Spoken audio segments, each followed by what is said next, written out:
The Voice of Prophecy. Bible Course. The Paths of Faith Lesson 25. The Day of Rest. In a previous lesson, we saw that God's law embraces all the duties that are imposed on man.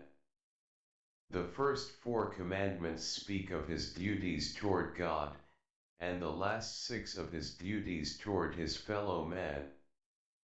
We also know that this law is perfect and eternal.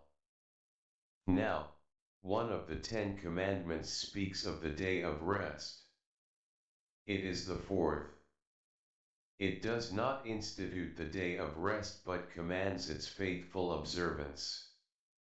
This lesson is devoted to this great subject. The institution of the day of rest. The institution of the day of rest goes back to the Garden of Eden, to creation itself. As soon as it appeared, it bears all the marks of its divine origin. It is part of God's creative work, of which it is in a way the conclusion, the final point. On the 7th day God finished his work which he had made, and he rested on the 7th day from all his work which he had made.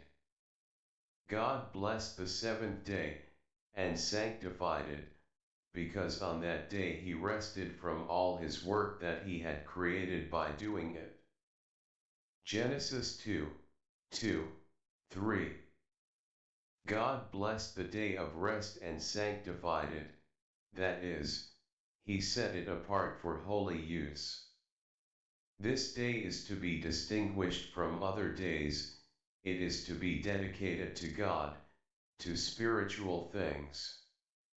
God puts his signature on it as a sign that creation is complete, that it is perfect. The institution of the day of rest must always be considered in relation to creation. When did God institute the day of rest? Quadruple Rest Day Goal. The purpose of the rest day is fourfold. 1. To commemorate the work of creation. Through this institution, God gave man the memory of his wonders. Psalm 111:4. The day of rest was to constantly remind him of the origins of the world, and, by recalling them, to establish an unbroken link between creatures and the Creator. 2.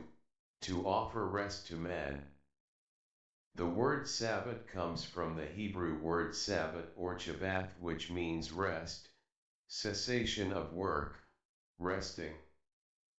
The written commandment reads as follows, "But the 7th day is the day of rest of the Lord your God.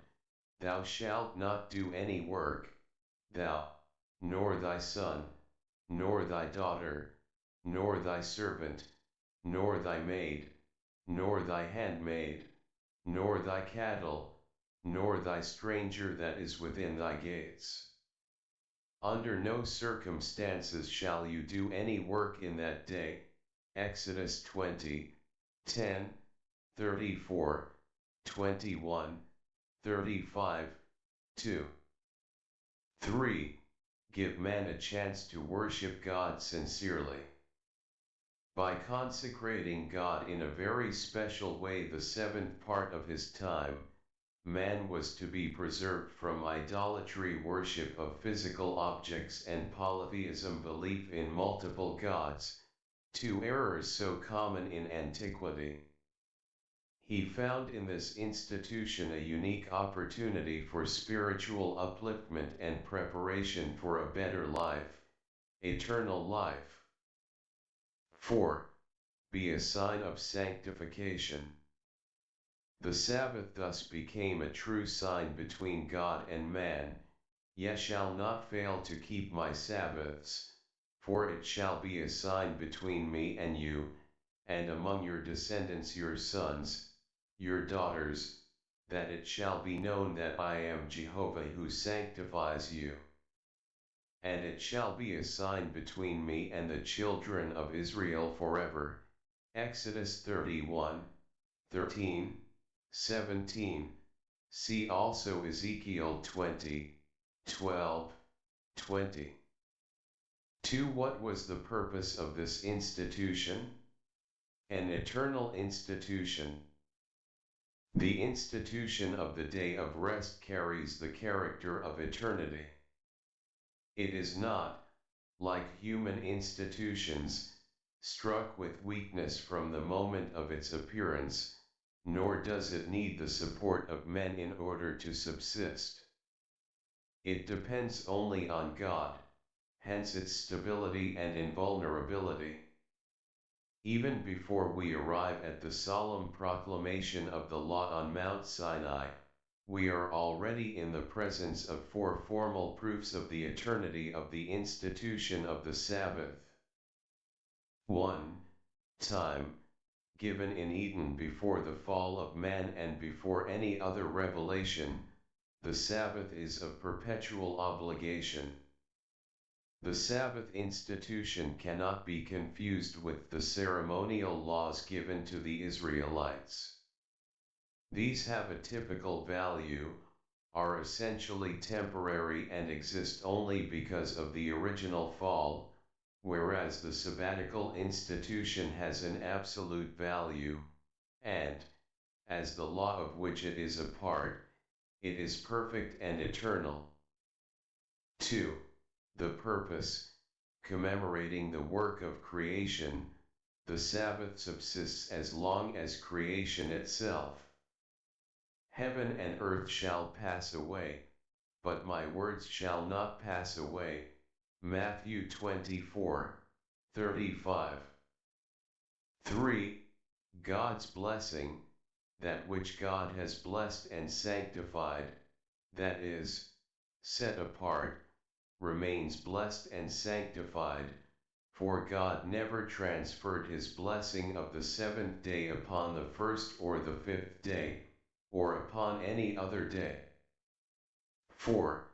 The destination, given to Adam, the representative of humanity, it is intended for all men of all ages.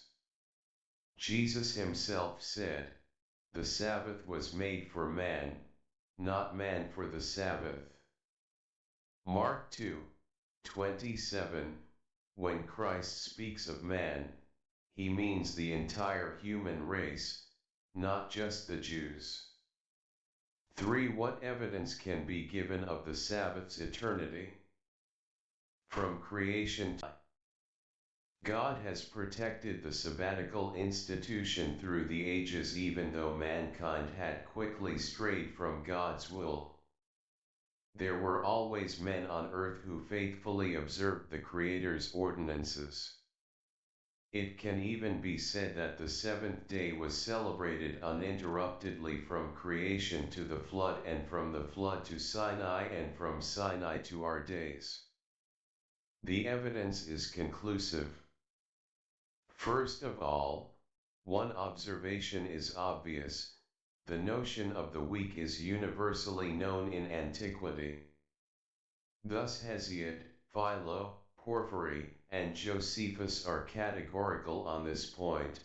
The astrologers and priests of Egypt, Assyria, Arabia, India, and China are no less affirmative.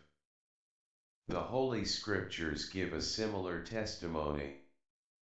Thus, Noah knew the division of time into weeks, Genesis 7, 4, 8, 10-12, which makes it possible to affirm that he observed the Sabbath. The men of those days lived a very long time.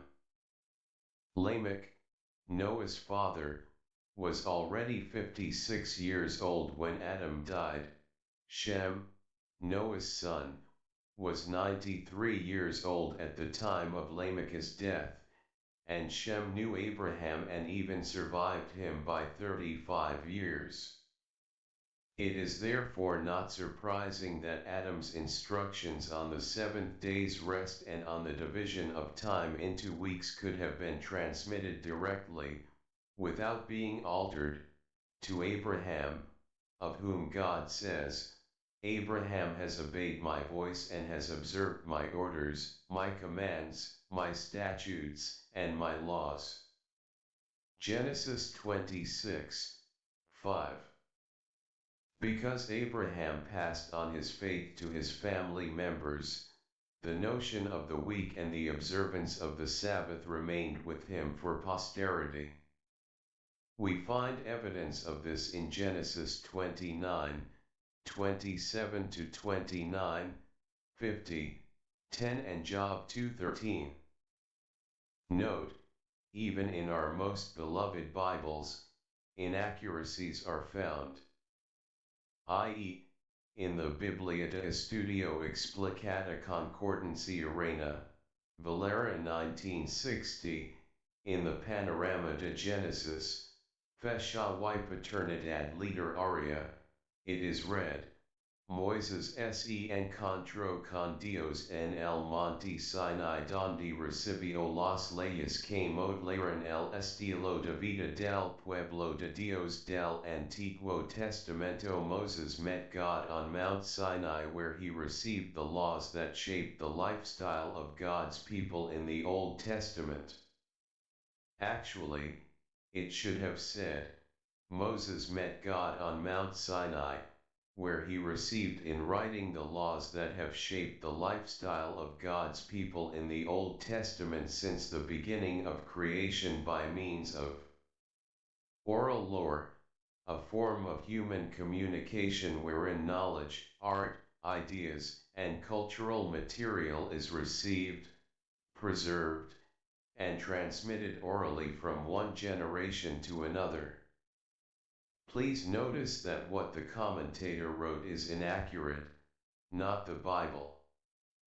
Although the descendants of Abraham, Isaac, and Jacob, who were enslaved in Egypt by a Pharaoh who did not know Joseph, had great difficulty in observing the Sabbath, Exodus 1:13, 14, 5, they nevertheless kept the notion of the week, Exodus 7:25, 12, 15, 19, 13, 6, and, as soon as they entered the desert, they resumed the observance of the Sabbath, which seemed quite natural to them, see Exodus 16:23.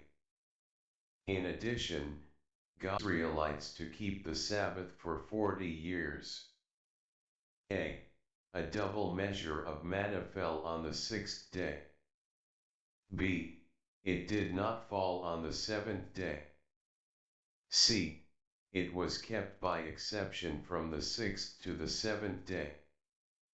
Does this institution, the Sabbath, have to be sacred for God to work more than 6,000 miracles for it? Certainly no.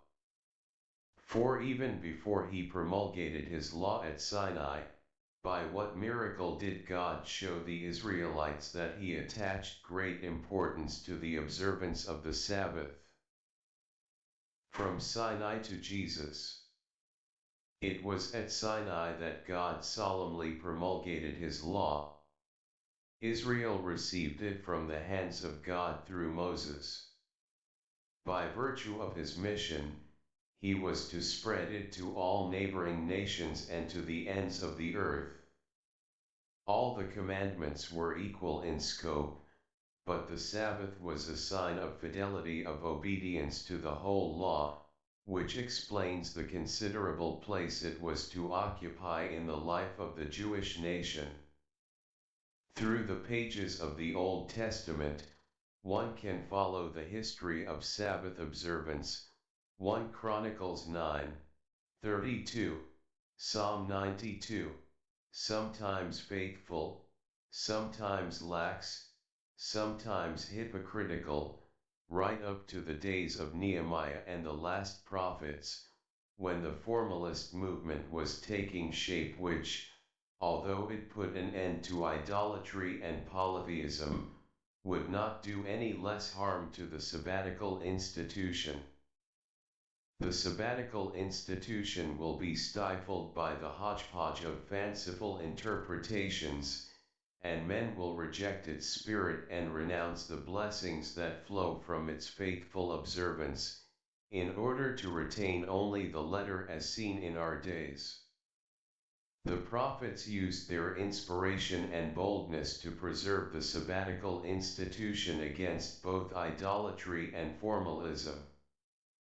See Isaiah 56, 4, 5, 58, 1, 14, Jeremiah 17, 21-27, Ezekiel 22, 8, 26, 23, 38, 20, 12, 20, etc.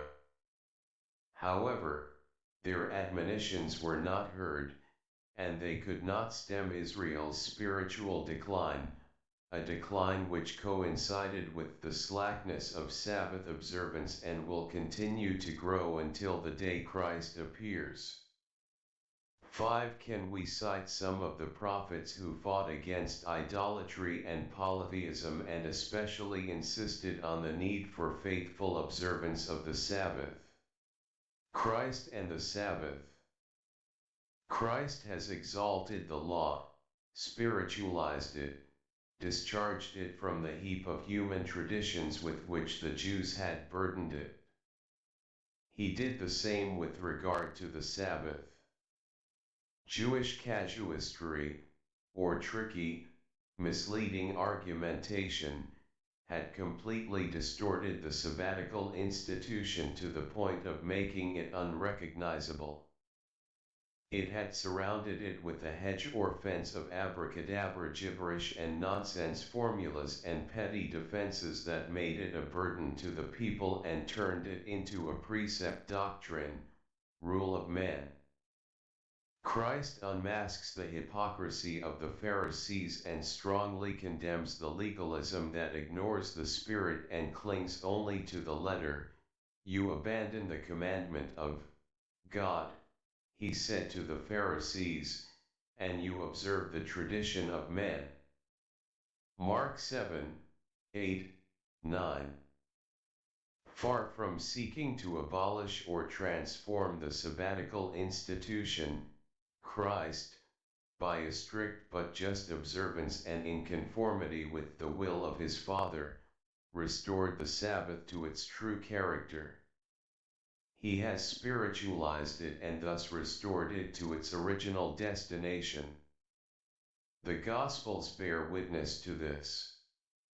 Read among others Luke 4, 16-31, John 7, 23-24, 9-16, Mark 2, 23-28.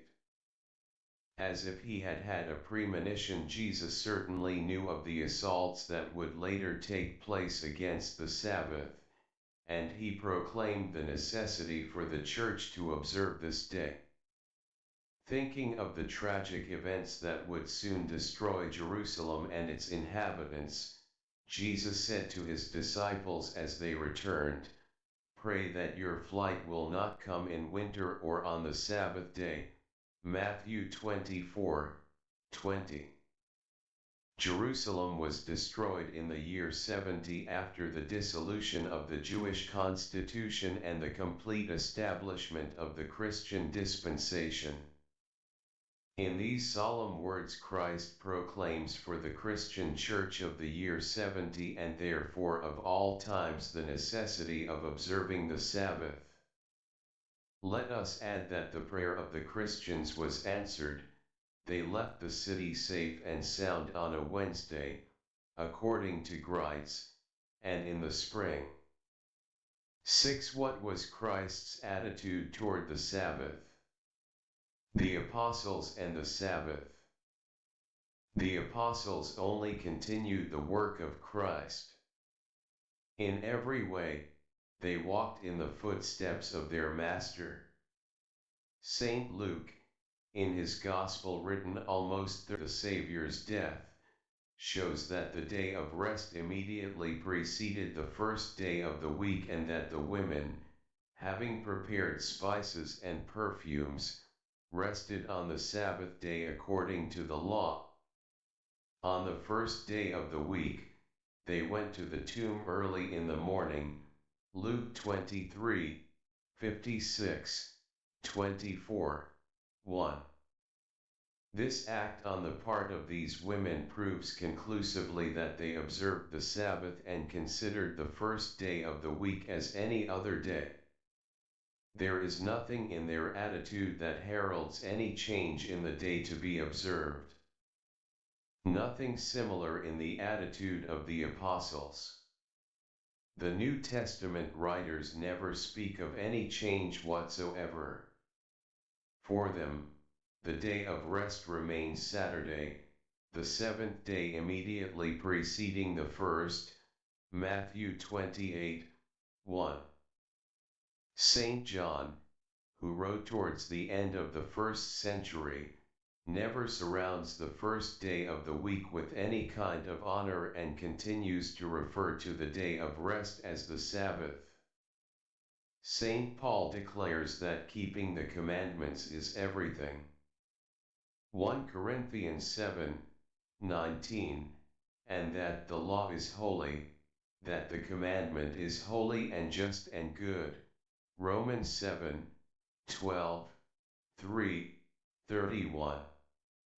He faithfully kept the Sabbath, as can be seen from Acts 13, 14, 42, 44, 16, 13, 17, 2, 18, 4. St. Luke, who tells the Acts of the Apostles, mentions the Sabbath 9 times. He shows that its observance, to the exclusion of any other day, was general among all Christians. The other apostles also observed it. It is clear that neither St. Paul, St. Peter, St. James, nor St. John wrote a single line in favor of observing the first day.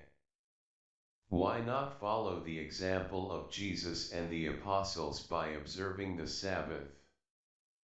Whoever Christian claims to live in him Jesus must live as Jesus did. 1 John 2, 6. But then, where does the institution of Sunday come from? That is what we will see in our next lesson. 7a. What is the aptitude of the apostles regarding to the Sabbath? 7b. What should our attitude be?